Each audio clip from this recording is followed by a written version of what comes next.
Hello everyone. I hope everyone is doing good. We are back here with the chapter 4, that is chemical bonding and molecular structure part 3. Today we are going to complete this chapter. तो we'll keep it short only without wasting time. अभी तक अगर हम एक बारी recap कर लें, what we have done is right now is हमने एक octet rule पढ़ा which was very important, ठीक है, as we are finishing it, ठीक है. So firstly we learn about the octet rule, ठीक है, वो क्या कहता है. Then we talked about the Lewis dot structures के बारे में पढ़ा, right. Then we talked about the halogen families के बारे में पढ़ा. Then we talked about the formal charge कैसे हम करते हैं, उसको कैलकुलेट कैसे करते हैं, वी टॉक्ट अबाउट दैट, ठीक है. Then we talked about the hybridisations के बारे में पढ़ा. आयोनिक कोवलेंट बॉन्ड्स क्या होते हैं, शेप्स क्या होती हैं, ओके, शेप क्या है, फॉर्मूला क्या है. देन sp3d हाइब्रिडाइजेशंस के बारे में पढ़ा, ऑर्बिटल्स के बारे में पढ़ा, डबल बॉन्ड्स के बारे में पढ़ा, सिग्मा बॉन्ड क्या होता है, पाई बॉन्ड क्या होता है. फाइन. तो अभी तक हम ऐसे चल रहे थे smoothly. We have completed this all. अब आपका थोड़ा बहुत रह गया अबाउट द हाइड्रोजन बॉन्डिंग के बारे में और एक molecular orbital theory. We will not discuss much about the molecular orbital theory. I just try कि मैं आपको जो दो तीन चीज़ें इंपॉर्टेंट है will try to cover that only and then will discuss about the hydrogen bonding theory. उसमें भी आपको कुछ इंटरमॉलिक्यूलर, इंट्रामॉलिक्यूलर, ये चीज़ें पता होनी चाहिए टर्म्स जिस पे क्वेश्चन आ सकते हैं. Will discuss about that. Fine. So let's move on to your 26th question. Mention the types of the orbitals that undergo hybridization in order to get octahedral geometry. I think this is the last question we attempted in your last class in the part 2. तो आपको बताना है, आपको already we discuss the table, है ना, हमने table discuss किया था.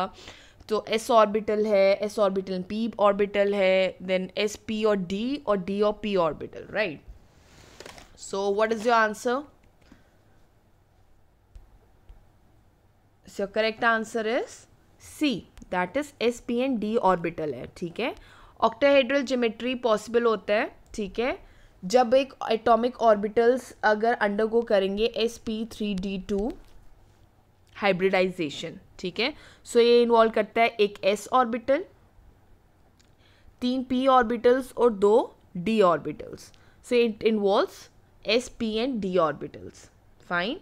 सो दिस इज योर आंसर. चले नेक्स्ट.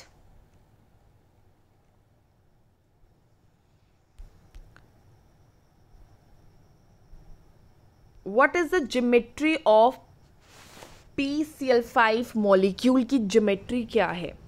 ए square pyramidal, B V shape, C trigonal bipyramidal और D tetrahedral. So what is the geometry of this? Okay. So अगर आप geometry देखोगे PCl5 मॉलिक्यूल की, देखो जब भी आप अरेंजमेंट करते हो, अगर आप इसकी शेप भी देखो तो फॉस्फोरस सेंटर में होगा और क्लोरीन जो होगा वो इससे अटैच्ड होगा, राइट. इस तरह ही इसको अरेंज किया जाएगा. तो ये अरेंजमेंट आपको किस में दिखती है, यहाँ से आप एक आइडिया लगा सकते हो, ठीक है. ये किसकी होती है? ये बेसिकली आपको देखा जाता है इन द sp3d हाइब्रिडाइजेशन में, ओके. एंड इसको क्या बोला जाता है? ट्राइगनल बाय पिरामिडल में देखा जाता है. That is C is your correct answer, ठीक है. इन द शेप इसमें सेंट्रल एटम क्या होता है? फॉस्फोरस होता है और 5 कॉर्नर्स में आपके क्या होते हैं? क्लोरीन होते हैं, ठीक है. So you should know the hybridisation as well, okay. So आपको कैसे भी आ सकता है, इवन ज्योमेट्री भी आ सकती है और इवन आपसे हाइब्रिडाइजेशन भी पूछा जा सकता है. So it is trigonal bipyramidal, okay. चले next. Combination of two atomic orbitals result in the formation of two molecular orbitals, namely dash. A, one bonding and one non-bonding orbital. B, two bonding orbitals. C, two non-bonding orbitals. और D, two bonding and non-bonding orbitals. ठीक है.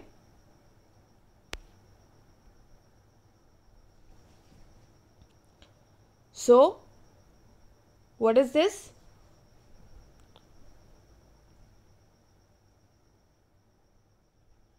So your correct answer is A one bonding and one non bonding orbital होता है। देखो molecular orbital theory अलग थी, ठीक है। एटॉमिक में हम पढ़ रहे थे ना S, P, D, F orbitals के बारे में पढ़ा था। इसमें क्या होगा, एक S होगा जो बॉन्डिंग ऑर्बिटल होगा और एक S होगा जो नॉन बॉन्डिंग ऑर्बिटल होगा, और उसको इस जो स्टार होता है उससे रिकग्नाइज किया जाता है। फिर P होगा एंड देन P एक होगा जो नॉन बॉन्डिंग होगा। Fine, so like this they are basically describe. Basically F Hunt था, ठीक है, F Hunt and RF Mulliken था, ठीक है। उसने प्रपोज किया था कि क्या मॉलिक्यूलर ऑर्बिटल थ्योरी उसने दी थी, ठीक है, इन द ईयर 1932। इसके अकॉर्डिंग ये था कि कम्बिनेशन जब करो दो एटॉमिक ऑर्बिटल्स की, ठीक है, वो रिजल्ट करता है formation of two molecular orbitals, namely one bonding and one non bonding orbital. Okay, did you get it? समझ गए? So A is your correct answer. Next, what's the bond order of oxygen? A 3, B 2, C 1 और D 0। Bond order क्या होता है, पहले तो आपको definition पता होनी चाहिए so that it becomes easy for you to understand it, है ना। अगर आपको पता होगा तो ऑब्वियसली आपके लिए उसको एक्सप्लेन आउट करना ज़्यादा इजी हो जाता है।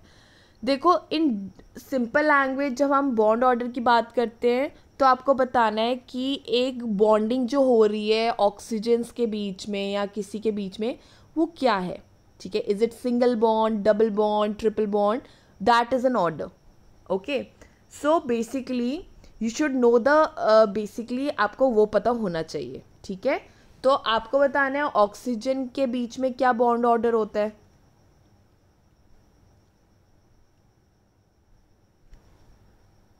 ओके, तो बॉन्ड्स क्या प्रेजेंट होते हैं दो एटम्स के बीच। अब देखो जब ऑक्सीजन की बात कर रहे हैं it's not one molecule, right, उसके बीच में दो होते हैं, है ना। सिंपल सी बात है, जस्ट मेक अ डायग्राम। अगर ल्यूइस स्ट्रक्चर के अकॉर्डिंग चल जाओ, ठीक है। अब आपको पता है कि ऑक्सीजन में कितने होते हैं, 8 सिंगल and 16, right? तो just make a Lewis structure 1 2 3 4 5 6 7 8। इसके भी 1 2 3 4 5 6 7 8। तो कितना हो गया, क्या बन गया, डबल बॉन्ड बन गया। So the bond order between the oxygen is that is 2। So B is your correct answer. Just keep it simple. Lewis structure के थ्रू ही you can take out the bond order. Okay, so what is bond order, basically कि कितने bonds present होते हैं between two atoms.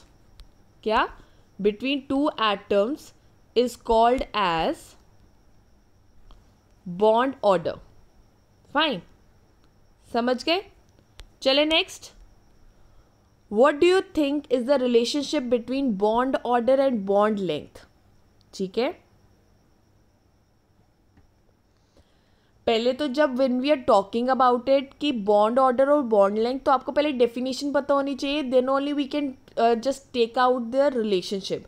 Is it directly proportional, okay, then is it what the indirectly proportional है, ठीक है, कोई relation नहीं है, फाइन, या कैन नॉट प्रिडिक्ट।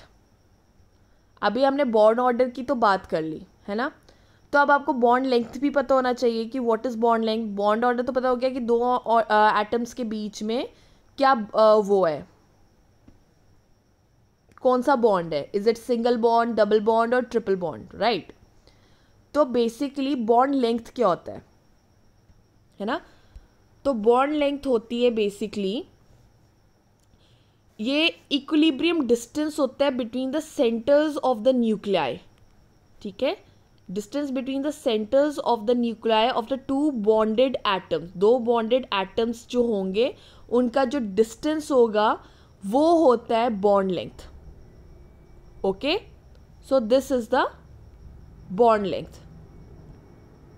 फाइन, तो हमें बॉन्ड लेंथ पता चल गया और बॉन्ड ऑर्डर हमने डिस्कस कर लिया है। सो इनका रिलेशनशिप क्या है, इट इज़ इनडायरेक्टली प्रोपोर्शनल, ठीक है। इसका कहना है कि बेसिकली जितनी बॉन्ड लेंथ इंक्रीज होता जाएगा ठीक है। अब इनके बीच में, इनके न्यूक्लियाई के बीच में जितना लेंथ इंक्रीज होता जाएगा उतना जो बॉन्ड ऑर्डर है, ठीक है, उतना बॉन्ड जो है वो डिक्रीज होता जाएगा, ठीक है ना। अगर इनके बीच में डिस्टेंस इंक्रीज होता जाएगा तो जो बॉन्ड ऑर्डर है वो बॉन्ड्स दूर दूर जाते जाएंगे, है ना। So they are indirectly proportional to each other, means it is vice versa. Okay, B is your correct answer.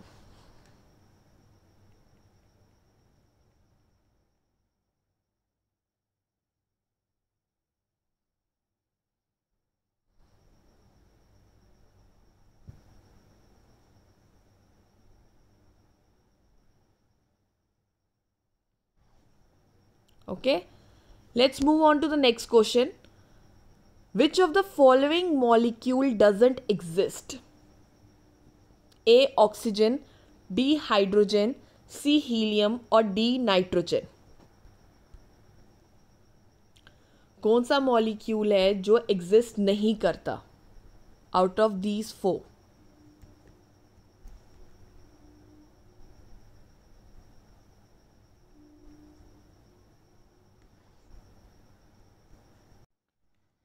So what is your correct answer? Your correct answer is C. Helium. ठीक है।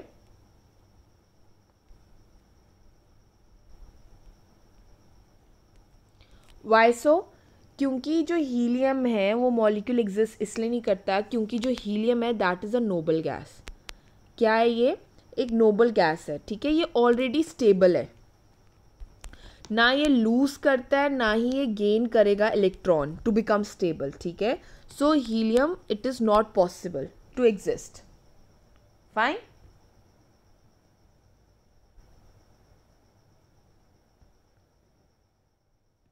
चले next.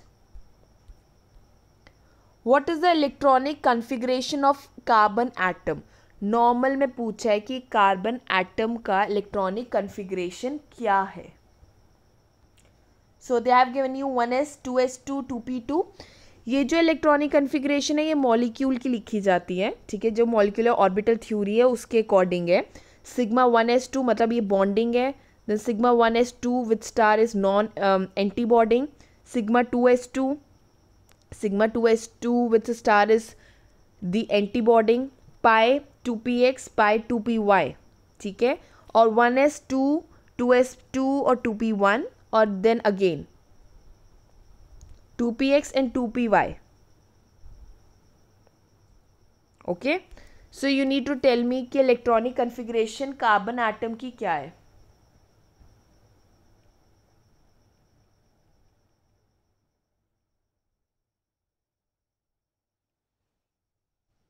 Okay, so your correct answer is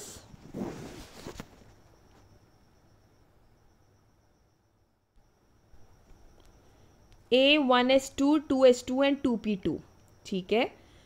जो ये given basically है, अभी देखा जाएगा तो हमें इलेक्ट्रॉनिक कॉन्फ़िगरेशन पूछी एटम की, ठीक है। मोस्टली मॉलिक्यूल्स की नहीं पूछी जाती, एटम का ही पूछा जाता है। सो अगर एफबॉब प्रिंसिपल जाएंगे सो वो कितने कार्बन एटम्स कितने होते हैं, कितने कंटेन करते हैं? It contain 6 electrons. So according to that it is 1s2 2s2 and 2p2। आगे that is 2 3 4 5 6। So A is your correct answer. Fine.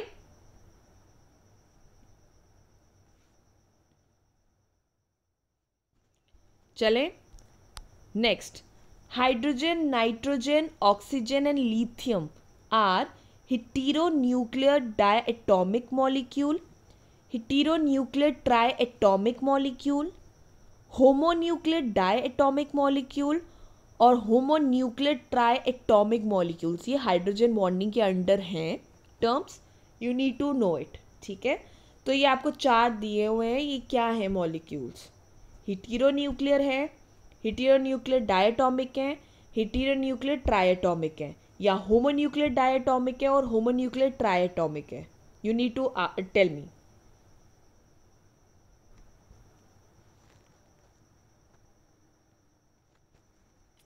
So your correct answer is C, homonuclear diatomic molecules. ठीक है, सबसे पहले we need to get clear about homonuclear. Homonuclear क्या होते हैं?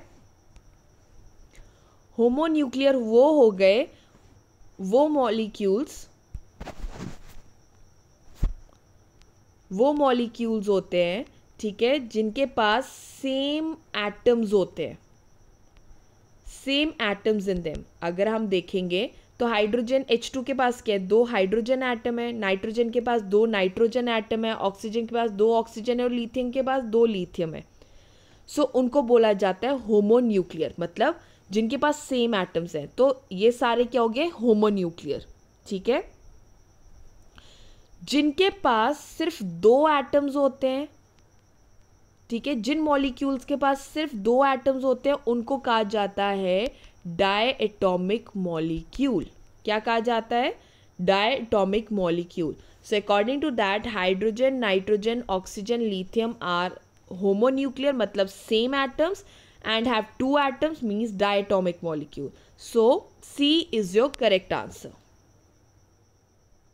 Okay, चले next. What is the total number of electrons in the chlorine molecule? में कितने electrons हैं?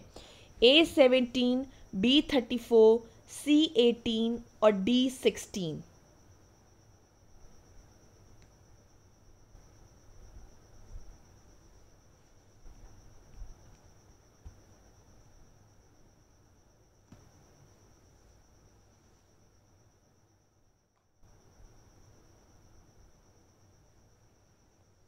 Okay, so what it is? 17, 34, 18 or 16?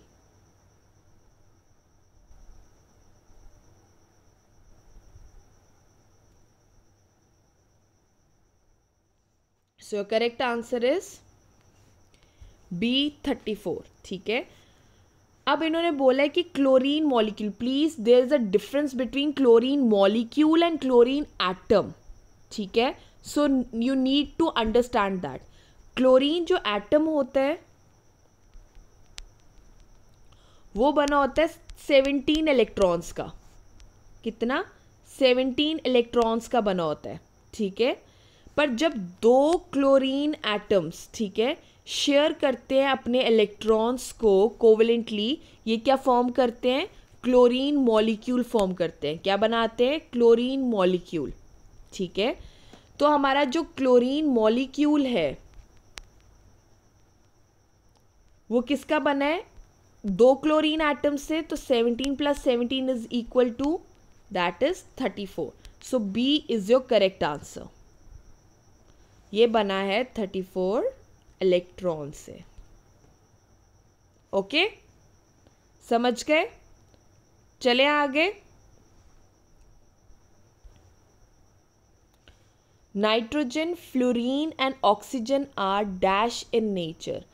A electronegative, B electropositive, C metallic और D semi-metallic?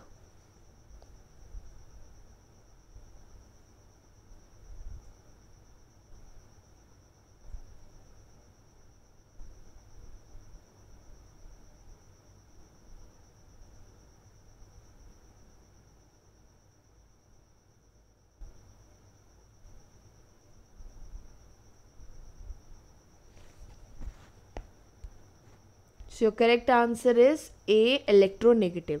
आपके ये जो नाइट्रोजन होते हैं, फ्लोरीन हो गया, oxygen, they are highly electronegative. Electronegative क्या होता है?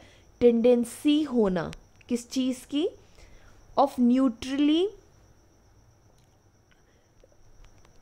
ठीक है, न्यूट्रली जो गैशियस जो एटम्स होते हैं ना, ठीक है, क्यों अपनी तरफ अट्रैक्ट कर सकते हैं, कि क्या कर सकते हैं? अट्रैक्ट कर सकते हैं इलेक्ट्रॉन को। इनकी एबिलिटी होती है कि ये इलेक्ट्रॉन्स को अपनी तरफ अट्रैक्ट करते हैं। ठीक है, तो इनके पास क्या होता है? जब ये अट्रैक्ट करती है इलेक्ट्रॉन तो ये अपने ऊपर क्या ले लेते हैं? They have a negative charge. ठीक है, so they are electronegative in nature.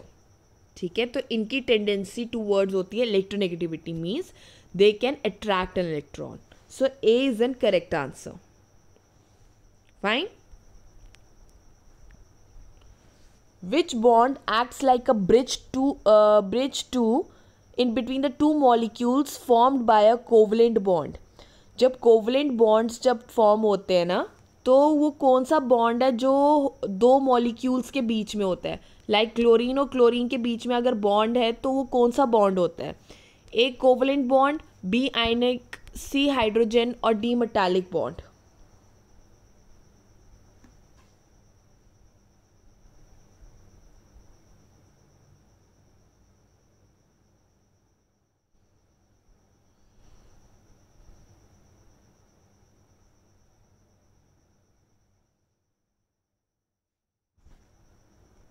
So which bond जो होता है it act as a bridge in between the two which is formed by a covalent bond? So that is C hydrogen bond. ठीक है. अब hydrogen bonding बहुत ज़्यादा important है. ठीक है. हाइड्रोजन बॉन्ड है क्या? ठीक है. जब एक हाईली इलेक्ट्रोनेगेटिव, हमारा एक इलेक्ट्रोनेगेटिव जो एलिमेंट है जैसे नाइट्रोजन, ऑक्सीजन या फ्लोरीन की है, ठीक है, जब ये अटैच्ड होता है किसके साथ? हाइड्रोजन के साथ, तो ये फॉर्म करता है कोवलेंट बॉन्ड. क्या फॉर्म करता है? कोवलेंट बॉन्ड फॉर्म करते हैं. जो बेसिकली जो इलेक्ट्रॉन्स होते हैं ना कोवलेंट बॉन्ड के ना, वो क्या करते हैं? वो शिफ्ट होते हैं इलेक्ट्रोनेगेटिव इस तरफ, एटम्स की तरफ. क्या जाएगा? इलेक्ट्रोनेगेटिव की तरफ चला जाएगा, जिसकी वजह से जो हाइड्रोजन एटम है उस पर पॉजिटिव चार्ज आ जाता है और इन सब पे क्या आ जाता है? नेगेटिव चार्ज आ जाता है. और ये बॉन्ड्स जो होते हैं वीकर होते हैं कंपैरेटिवली किसके? कंपैरेटिवली कोवलेंट बॉन्ड के. कोवलेंट बॉन्ड तो शेयरिंग होता था, ठीक है, उसमें ट्रांसफर नहीं टेक प्लेस किया जाता था. पर हाइड्रोजन बॉन्ड में इसमें पॉजिटिव और नेगेटिव आयन चल जाते हैं, more towards the electronegative ion की तरफ उसकी शिफ्टिंग हो जाती है. So that is a hydrogen bonding. ठीक है. So C is your correct answer. Water molecule contains dash hydrogen bonds. A intermolecular bond, C intramolecular bond, C both intermolecular and intramolecular, or D neither intermolecular or nor the intramolecular. So what is your correct answer? क्या होगा इनमें से चारों में से correct answer?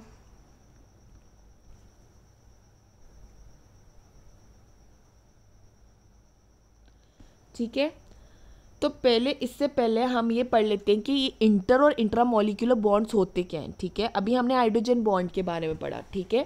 अब जो ये हाइड्रोजन बॉन्ड्स होते हैं ना, ये भी दो तरह के होते हैं. ठीक है. एक होता है इंटरमोलिकुलर बॉन्ड होता है और एक इंट्रामोलिकुलर बॉन्ड होता है. जो इंटरमोलिकुलर बॉन्ड होता है, ये बॉन्ड जो होता है ये फॉर्म होता है between two different molecules. Inter हो गया जब दो डिफरेंट मॉलिक्यूल होंगे एक सेम या डिफरेंट कंपाउंड के. ठीक है. जैसे आ गया HF मॉलिक्यूल. ठीक है. दोनों डिफरेंट, ये क्या है? दो डिफरेंट मॉलिक्यूल्स है सेम या डिफरेंट कंपाउंड्स के. जैसे HF मॉलिक्यूल हो गया, वाटर मॉलिक्यूल हो गया, हाइड्रोजन और ऑक्सीजन आ गया. ओके. इंट्रामोलिकुलर क्या होता है? इंट्रामोलिकुलर होता है, इसमें जो हाइड्रोजन एटम जो होता है वो क्या होता है? इन बिटवीन होता है. इसमें जो हाइड्रोजन एटम क्या था? वो बिटवीन डिफरेंट जो था, है ना, दो डिफरेंट मॉलिक्यूल्स थे. इसमें क्या था? जो इंट्रामोलिकुलर क्या होता है? जो हाइड्रोजन होगा, जो बॉन्ड होता है वो दो हाईली इलेक्ट्रोनेगेटिव एटम्स के बीच में होता है with in the same molecule. जैसे फ्लोरीन, नाइट्रोजन, ऑक्सीजन के बीच में. ठीक है. तो उनके साथ होगा. Okay. So that is intramolecular. जैसे दो ऑक्सीजन एटम्स के बीच में होना, ये इंट्रामोलिकुलर हो गया, मतलब अपने ही मॉलिक्यूल्स के बीच में. और इंटर हो गया दो डिफरेंट मॉलिक्यूल्स के बीच में, जैसे HF हो गया हाइड्रोजन और फ्लोरीन के बीच में. ठीक है. तो वाटर मॉलिक्यूल का क्या केस है? इसमें H है और हाइड्रोजन और ऑक्सीजन है, दो डिफरेंट मॉलिक्यूल्स हैं, तो उसमें क्या होगा, that is a intermolecular hydrogen bond होगा, right. So A is your correct answer. Fine. चले next. Which of the following molecule can form a hydrogen bond with the hydrogen? A. Sodium, B. Oxygen, C. Aluminium और D. Rubidium. इनमें से कौन सा hydrogen bond के साथ with the hydrogen के साथ कौन कौन जुड़ सकता है? ये हमने अभी अभी डिस्कस की है. Your correct answer is B. Oxygen. अभी हमने बोला कि जो सबसे ज़्यादा इलेक्ट्रोनेगेटिव एलिमेंट्स हैं, ठीक है, जो अट्रैक्ट करते हैं इलेक्ट्रॉन्स को अपनी तरफ, वो ही फॉर्म कर सकते हैं हाइड्रोजन बॉन्ड हाइड्रोजन के साथ. ठीक है, जो सोडियम है, जो एल्यूमिनियम है, रुबीडियम, इन सब में सबसे ज़्यादा जो हाईली इलेक्ट्रोनेगेटिव कौन से हैं? ऑक्सीजन, फ्लोरीन, अभी अभी हमने पढ़ा है ना. ऑक्सीजन, फ्लोरीन, ये सब जो हैं ये हाइड्रोजन के साथ बॉन्ड बना सकते हैं, हाइड्रोजन के साथ हाइड्रोजन बॉन्ड बना सकते हैं, because they are the most electronegative elements. So B is your correct answer.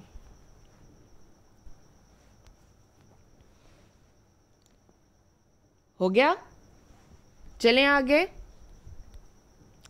Next. Alcohol and HF molecule contains dash and dash hydrogen bonds.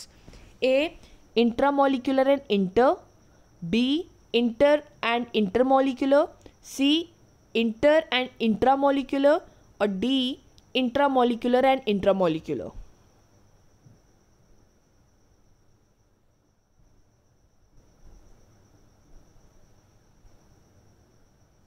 ठीक है, जब सेम होते हैं, हमने क्या पढ़ा, जब सेम होंगे मॉलिक्यूल्स तो क्या होता है? इंट्रामॉलिक्यूलर होता है. और जब डिफरेंट मॉलिक्यूल्स हों तो क्या होता है? इंटरमॉलिक्यूलर होता है. ठीक है, तो HF सामने दिख रहा है, इंटरमॉलिक्यूलर दो डिफरेंट मॉलिक्यूल्स के बीच में है. फाइन. फाइन. वैसे ही जो आपका अल्कोहल है उसमें भी डिफरेंट होते हैं, दैट इज़ उसमें कार्बन होता है, हाइड्रोजन होता है ना, और ऑक्सीजन होता है. सो इसमें भी 3 डिफरेंट मॉलिक्यूल्स होते हैं, तो it is intermolecular only. So your correct answer is B. Intermolecular and intermolecular hydrogen bonds होते हैं. So B is your correct answer. Fine. So by this we have come to an end of this chapter, that is your chemical bonding and molecular structures के बारे में पढ़ा. ठीक है, so ये था आपका चैप्टर जिसमें हमने पार्ट 3 में ऑलमोस्ट सब कुछ कवर अप कर लिया है. जो पार्ट ज़्यादा हाई लेवल के थे, we didn't go much deeper in that. जितना आपको पता होना चाहिए था, वी हैव डिस्कस दैट. ठीक है, टेबल्स अच्छे से पढ़ लेना, हाइब्रिडाइजेशन पता होनी चाहिए, of bar rule, hunts rule, ये आपको पता होंगे कि कितने ऑर्बिटल्स होते हैं, KLMN, फिर सबशेल्स कितने होते हैं, SPDF, फिर उनको किस तरह लिखा जाता है. You should know about it. उससे ही आपको कल इलेक्ट्रॉनिक कन्फिग्रेशन अगर आती है, you should know about that. ठीक है, so please learn about it. और आपकी शेप्स क्या हैं वो भी आपको वहीं से पता चलेंगे. And then you have to write about the hybridisation as well. ठीक है, so get prepared. Next we are going to start with your chapter 5, that is states matter या states of matter. ठीक है, chapter 5 states of matter आ गया. your solid, liquid and gas, उसमें आप detail में जाएंगे. ठीक है, let's see हमें कितना हम उसके बारे में नॉलेज कर सकते हैं, ले सकते हैं. please come at least reading it. okay, be prepared for that. At least आप पढ़ के आए एक बार, तो कुछ उसका स्टार्टिंग आप कुछ टॉपिक्स एक बार गो थ्रू कर लीजिए, so that it is easy for you to understand. Fine. So all the very best. Have a nice day and take care. Bye bye.